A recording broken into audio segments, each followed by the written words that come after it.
Hello and welcome to day 8 of Healing from Unavailable Love with Marina. Last week you learned to recognize unavailable love. The moment connection begins to cost you yourself. This week we are looking honestly at what it is costing you mentally, emotionally, physically, and financially. Today, we begin with the mental cost because someone does not have to be physically present to occupy your entire day.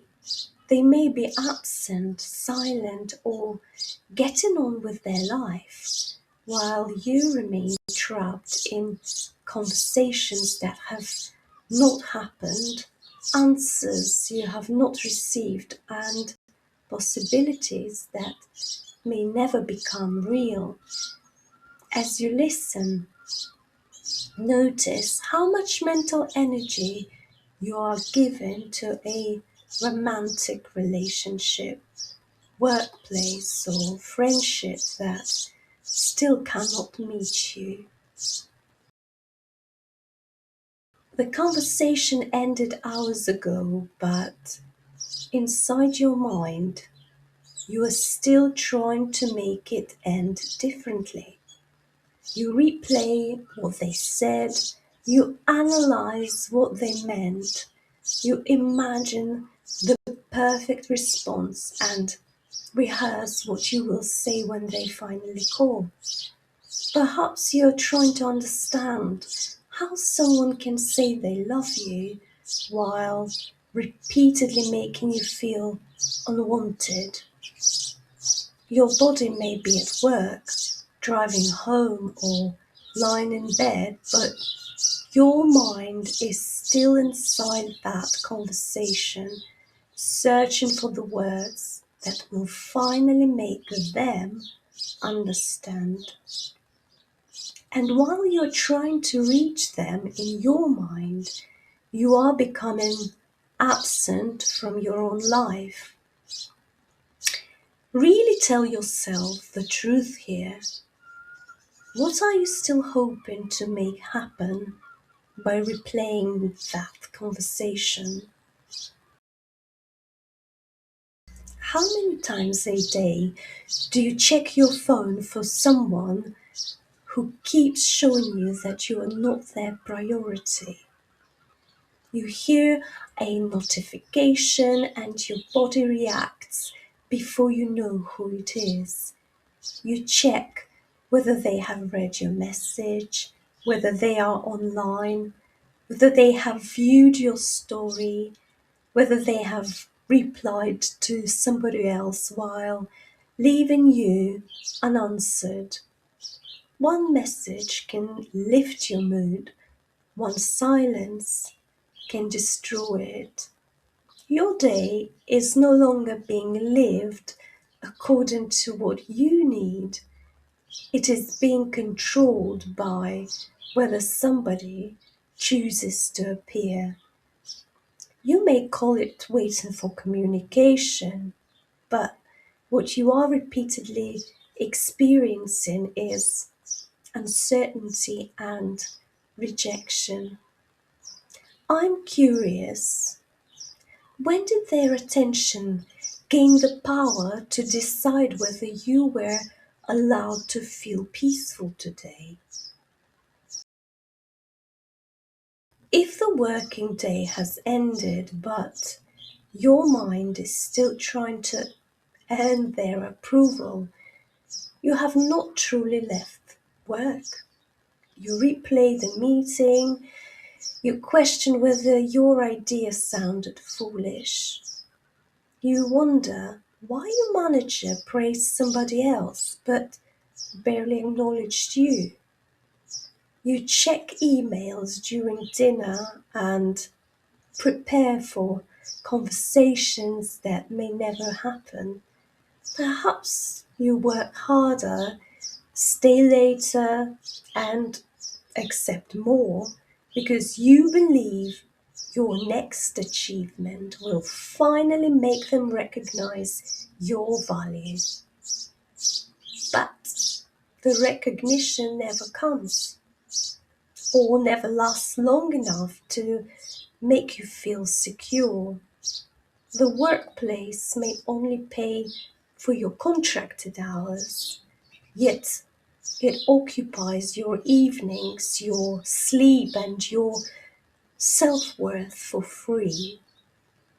What are you trying to earn after working hours that this workplace consistently refuses to give you during them?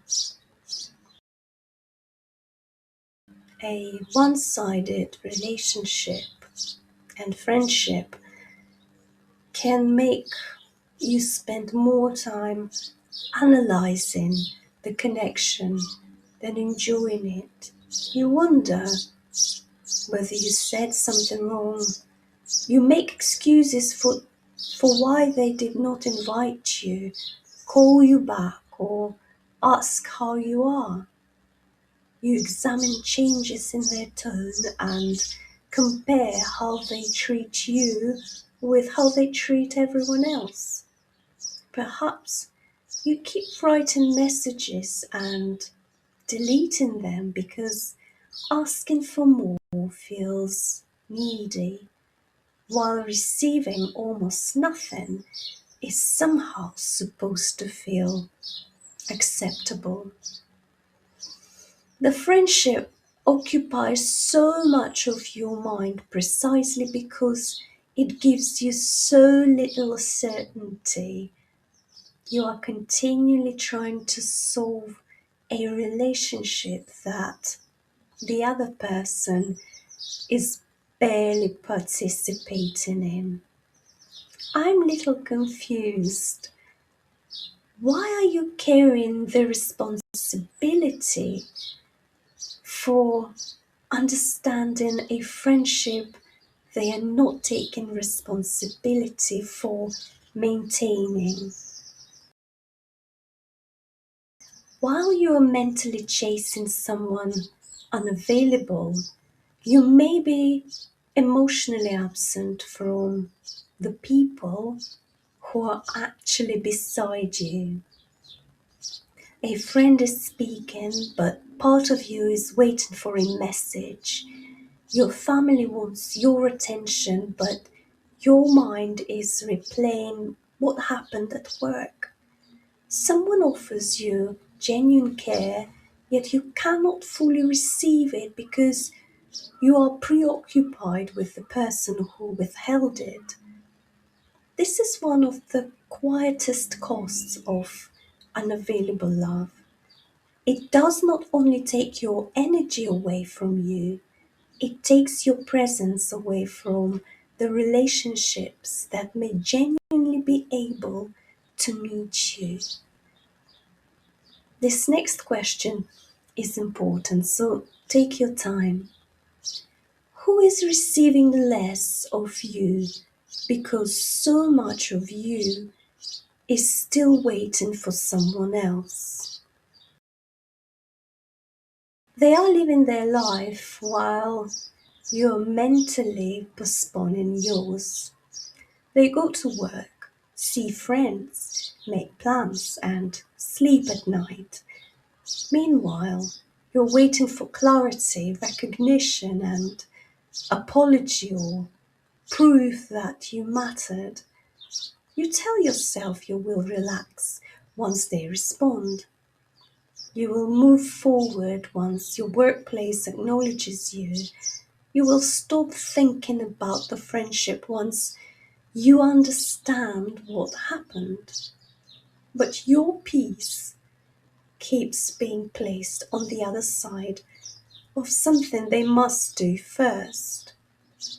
And that leaves your life waiting for permission from someone who may never give it.